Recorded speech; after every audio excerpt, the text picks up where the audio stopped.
What's up, guys? This is the day Apple has finally announced the new iPhone X or iPhone 10 and the iPhone 8, iPhone 8 Plus, as well as several other products. So in a little summary, let's go ahead and recap that keynote, the important points, what's what, and wow, what an amazing day. Just want to say this was one of the most impressive keynotes in a very long time. It impressed me very much how they approached Steve Jobs and his legacy with the new auditorium where they held this event, as well as the 10th anniversary iPhone. Everything revolved around that, and I really appreciated that respect. Now, I hate to say it, but I sort of told you so. We all told you so. All of the developers, everything that was presented in this event basically was known already. Now, I wanted to start with the Apple Watch. The growth of this thing is impressive, as Apple did recap and said it had a 50% year-over-year growth. This is the #1 smartwatch in the entire world right now, and that is very impressive. With watchOS 4, that's only going to keep getting better with more alerts, compatibility with machines in the gym, and the such. Now, at this event, Apple did introduce a new Apple Watch Series 3. As anticipated,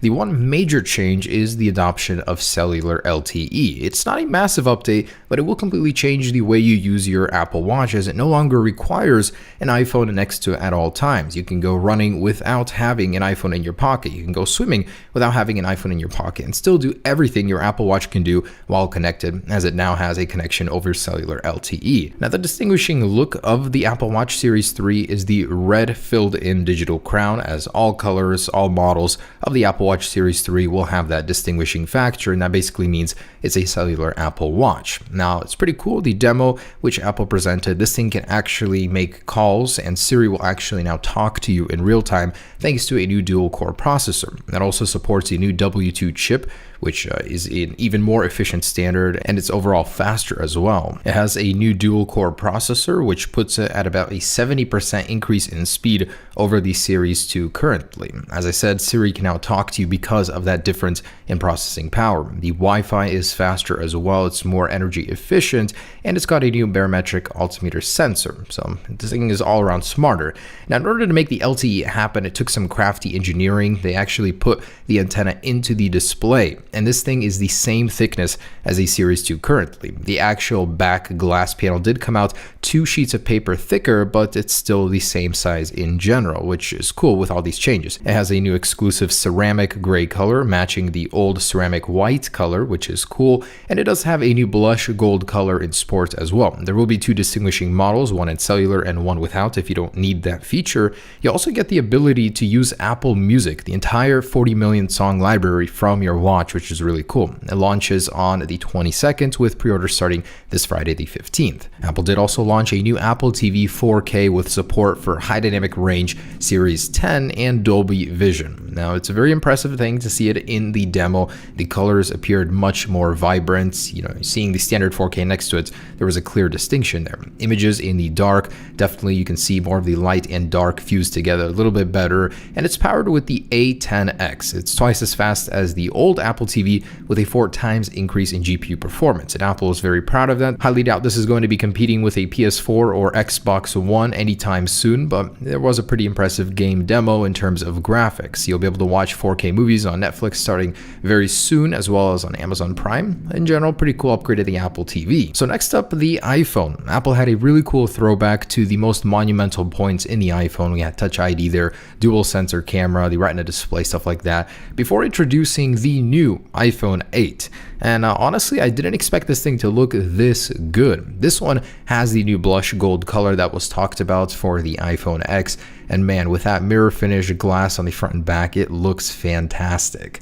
So that is the iPhone 8 and iPhone 8 Plus in terms of naming. It now comes in 3 new colors: silver, space gray. I'm surprised they actually brought that one back, and a new gold finish. They didn't officially call it blush gold, but it very strongly resembles that color that we've seen. It does have an aluminum band, so no stainless steel band, but it does have a new 7-layer color process, so the colors are going to appear very juicy in person. I'm not talking about the display, the actual color of the phone. Apple says it's their most durable glass on a smartphone ever. So that's something. It has a new IP68 water resistance rating and a new Retina HD display. So Apple added true tone color to this display, meaning that you're going to get a true ambience like on the iPads. There's also new 25% louder with deeper bass stereo speakers, which I am very excited to try out. as well as the new Apple A11 Bionic, their next generation processor, the most powerful in a phone ever. Apple was actually extremely proud of this, and they went over this many times, all of the specifications for it. It is a 6-core processor. 2 of the faster cores are 25% faster than the A10, and the 4 slower cores are 70% faster than the Apple A10 processor. Huge change all around. It actually has half the power requirement of the A10 as well. That means efficiency is going to be very key here too. That is so cool. This is the first GPU that has been made in-house by Apple, and it's 30% faster than the A10. The cameras here are actually a very significant bump. They're considerably larger and accept an 83% more light over the iPhone 7 and 7 Plus. The optical image stabilization is now dual on the iPhone 8 Plus, which is neat, matches the Galaxy Note 8, and the apertures are lower as well, accepting in more light. Really cool all-around changes. Apple did introduce a new portrait light mode as well, which allows you to adjust the lighting in real time, which was a very impressive demo as well. You can actually get a very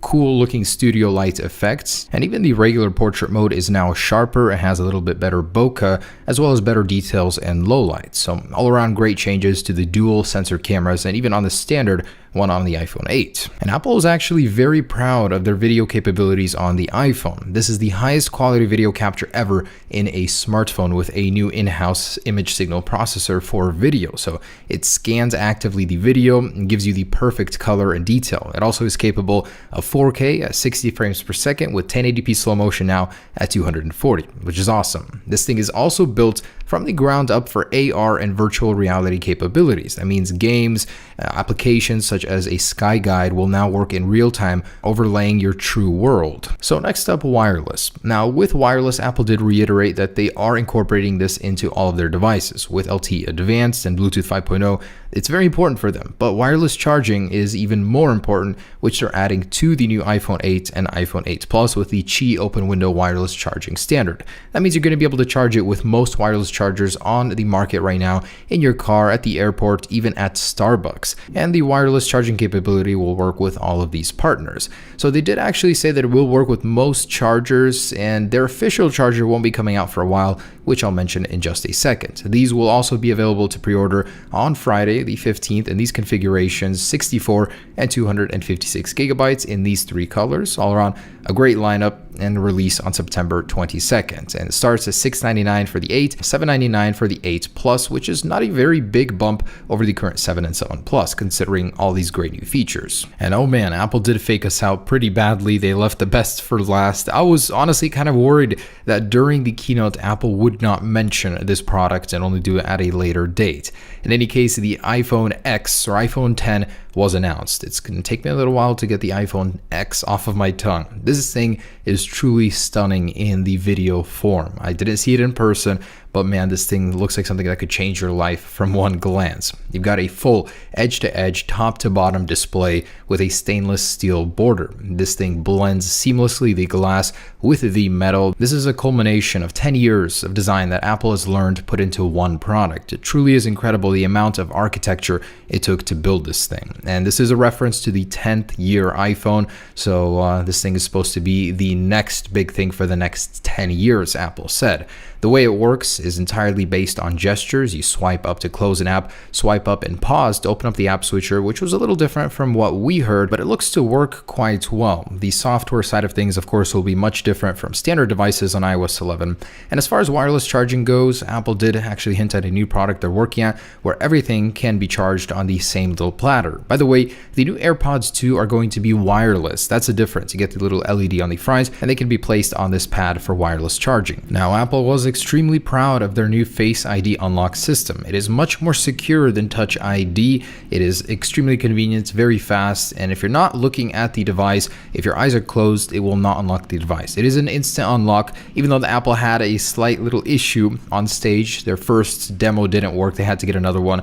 I'm sure they'll figure it out by the launch. It's an incredibly powerful system. They had to develop a neural engine, a separate processing unit, just to power this thing. And the cool thing about it is it has a very easy setup, and it will gradually continue to learn your face. So if you grow out your hair, change your hairstyle, put on different clothes, a hat, grow out a beard, it will adapt to that, even through glasses. Like, it will still know what your face is, and it cannot be faked. There is a 1 in a million chance that someone else can unlock your device with their face. while Touch ID was 1 in 50,000. There's also this cool new feature called Animojis, which will track your face using this new Face ID camera system and allow you to animate your own emojis with audio. It's a very impressive little trick. And then there are the cameras. So the rear dual vertical lens camera, both 12 megapixels, and they also both have image stabilization. So it's a dual optical image stabilization with a new portrait mode effect that we talked about a little bit. It's all in real time. A really cool little camera, got a lot of tricks up its sleeve, and apparently has impressive low lights with 0 shutter lag. So that's going to be something to test out for sure.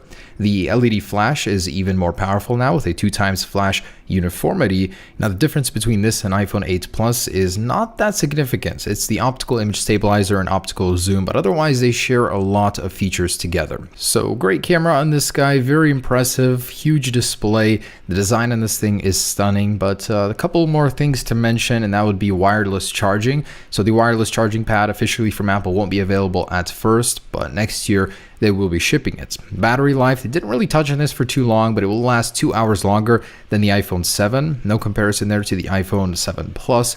Processing power, same A11 Fusion chip with the neural engine. 4.3 billion transistors. That is insane. Can't wait to see how this thing is in real life, guys, but it will be available in October on the 27th with a release on the 3rd of November. So overall, a great keynote, lots of great products. The iPhone X really did impress me. There wasn't really much I learned that we didn't know already, but the custom OS on it looks really neat. So there were a couple things that were wrong. The app switcher card view is overlaid. It's not individual like we learned about before. Just in general, there were a little tiny things that were different. ProMotion is not happening, so Bloomberg was wrong on that one. Unfortunately, man, that was one that I really wanted to happen. Maybe it was the battery life constraints that made that impossible on this year's iPhone. Maybe we'll see it next year.